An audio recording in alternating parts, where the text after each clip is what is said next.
coordinators from the state. Good evening, all. Your Excellency, the speakers before have spoken virtually all that needed to be touched. But at this point, I think it will be good we emphasize maybe on some points that were raised. Mention was made of the need for the governors to take charge and ensure that in conjunction with the renewed hope ambassadors. Luckily, all the state coordinators were appointed or nominated by the government and approved. And I believe at the nomination point, we did the needful.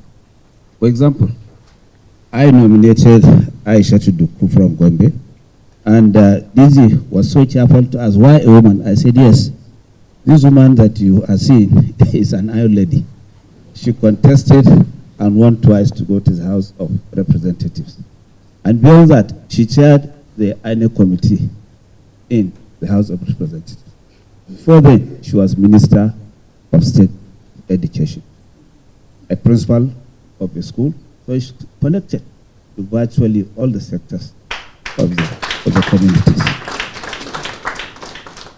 And the content and quality of these people I'm seeing behind the Excellency gives me comfort that we are really on course and we shall reach the destination. All we need is just to focus more. And interactions like this should give us just a window for us to discuss details one-on-one. What do you need? How do we do it? Where do we meet? So that we go together, because it takes all to go together. So I will encourage my colleagues, and I will seek and get the indulgence of Your Excellency to find time. Call the governors. We are the foot soldiers, the commanders, and we are virtually ready, battle ready, Your Excellency, to face whoever and deliver on this. We have no time to make any excuse, because for you to say the press is not well dominated by us, I think, yes, it's a good observation, but there's no reason for that. No reason at all. We have all the resources, we have all the, whatever it takes, we must deliver. And that is just the task that you must give to us. So I would like to suggest that we have time to engage with the governors, even as we are doing this with the Renewed Hope ambassadors. Task the governors.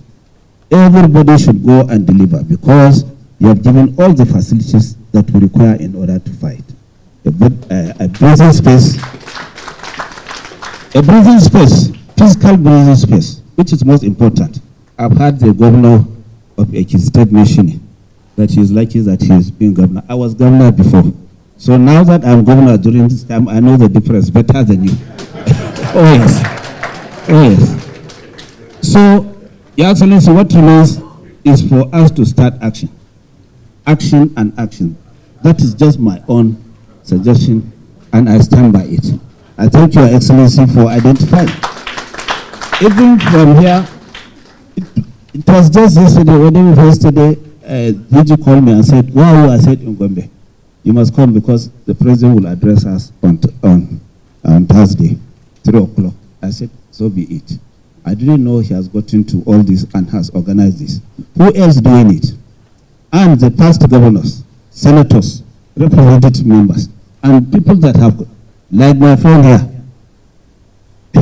He's a Gombe sir. It's only, yes.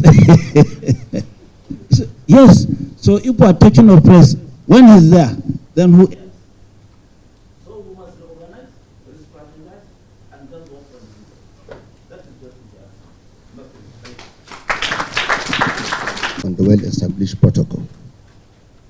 First, Mr. President, I would like to thank you on behalf of my colleagues that have been given this opportunity to lead this very important movement. I call it a movement, Mr. President. And of course, a lot of people have spoken before me. Our leaders are looking at the caliber of people sitting here before you, Mr. President. I have no doubt in my mind we have what it takes to take the message of New Hope to every polling unit, every ward, every local government, and every state across the 36th state of the Federation, FCT Abuja. Mr. President, what I can add here is that I listened to the comments made by my elder brother, the former governor of Katsina State and Right Honorable Speaker, Right Honorable Aminu Masari. He spoke very well, but he talked about the Northwest, where we come from. And my one answer to most of the issues he raised is simply because I believe we have to do more. We are not doing a lot. That is a problem. This is a family meeting, and I believe Mr. President have done a lot, not only for the Northwest, for the Northeast, for the North Central. Unfortunately, the messaging is not there. And we have to take responsibility, whether the governors, the ministers, head of agencies, and all the people that are within the stakeholders within our party who have not done well. And I believe, just like the former governor of Delta State just said, if we don't tell our story, we should not blame the opposition when they tell our story wrongly. We need to do a lot. Let me give one example. On the 22nd December 2022, Mr. President was in Kaduna. We took him together with the Vice President was there, I remember. The Minister of Budget and Planning was there in the team. We traveled from Kaduna to Benongwari. And along the way, we could recall all of us. The late GOC, War Mechanized Division, General Labaja, of Place Memory, gave us 21 APC armored vehicles to escort us to Benongwari. It's a journey of 2 hours, but it took us 5 hours to get to Benongwari. We go to Benongwari in the evening or in the night. We came back to Kaduna at about 3:30 a.m. That's what happened. But today, you can travel from Mando, Kaduna to Benongwari without a police escort. That is an achievement. Today, as we are speaking, we have reclaimed about 500,000 acres of land that were abandoned because of insecurity along the axis of Benongwari, Giwa, Igabi. Credit must go to Mr. President. Are we really sending the message? At the level of governors, I believe some governors are doing well, but we can do better. Just like the governor of Ekiti State have just said, no president in this of Nigeria have supported Subnational as our president, President Bola Ahmed Tinubu. But sometimes we want to work in isolation. I'm not here to say what Mr. President, but I'm here to talk to ourselves. We can live here speaking all the grammar, but if we don't implement most of the tools we're talking about, we are giving the opposition the opportunity to misinform the public, just like the former Senate President have just said. What is the agenda of the opposition? It's only one. They are not here to contest for election. Let me be very frank with all of you. All of us knows that. That is a fact. The agenda is anarchy. That is opposition. And what do we need to do? Mr. President have done a lot. I was talking, was it last week, when the special advisor to Mr. President, Maling Ibrahim Masari, called the clerics to my office in Kaduna. We met them to understand that, look, Mr. President have done a lot, but when you are saying and attacking Mr. President, show us what other politicians from the North have done more than Mr. President. None of them have answered it, because they have no answer. So what is their own agenda? It's anarchy. And that is the reason why I believe governors like us, chairmen of local government, ministers in this government, must take this message to the polling unit and what? As well as local government. That is the only way we can address this problem. That is the only way. Yes, a lot of speakers have talked about his intervention in education. I'm from the North, and Mr. Vice President is here. Only 2 weeks ago, we did the Council on Skill Development. It was clear. More than 1 million people from northern Nigeria have been enrolled into TBET program. They have been paid 25,000 monthly. And when we're talking about skill-based education in Nigeria, who are the beneficiaries? Northern Nigeria, Northerners. And he has come with that program, and we are the beneficiaries.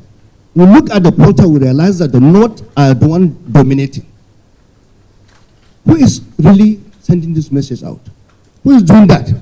At the last meeting, I was telling Mr. Vice President, look, where are the ministers? Why are they not speaking?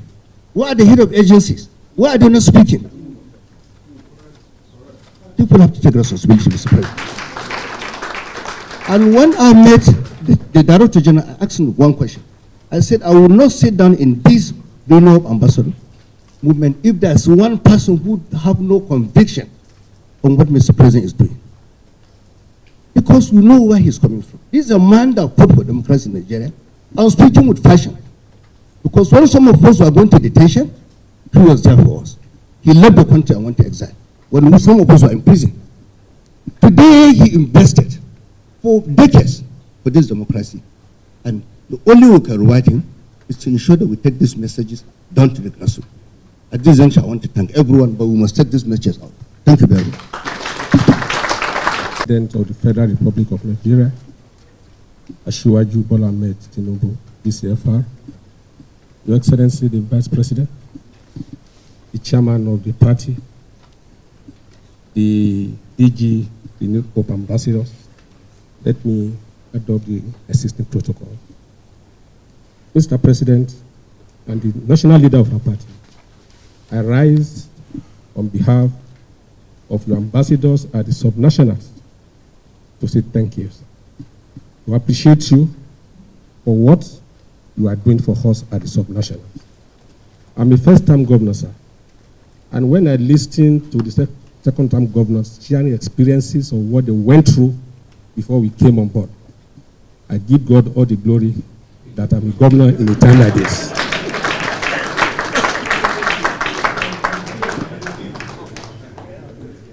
Your Excellency, at the subnational level, sir, all of us, 31 of the APC, even those that are not in our party, none of us can say that we are short of resources to deliver on the mandate of our people.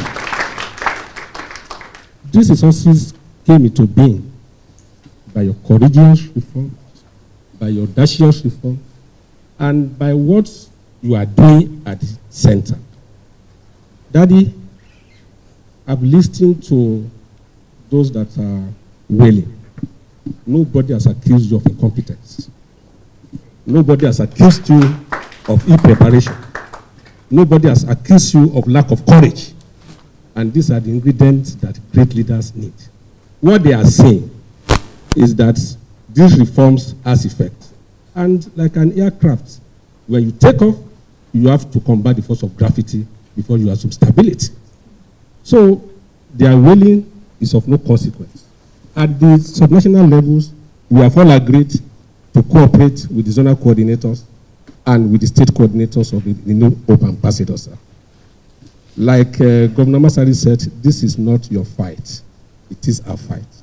It is Nigeria's fight because Nigeria needs you for a moment like this. And God that prepared you, sir, through the NADECO experiences, through Lagos State, prepared you for a moment like this. God knew that it won't be easy. God knew that for Nigeria to be what we are, we must come at this time. And that is why God is surrounding you with all these people. When I look at the combination of men in this hall, I ask myself, so where are these people? Where are these people? My mom used to tell me, sir, that when you succeed where other fails, it will attract envy. They are just envious. God will keep you in long life and in good health. On June 20, there will be an opportunity to test the mic in Ekiti State. That day you will see results. You will see votes in Ekiti on June 20. You will see votes. In August, there will be another opportunity to test the mic in Osun. You will see votes. So go and sleep. There's nothing to worry about. God bless you, sir.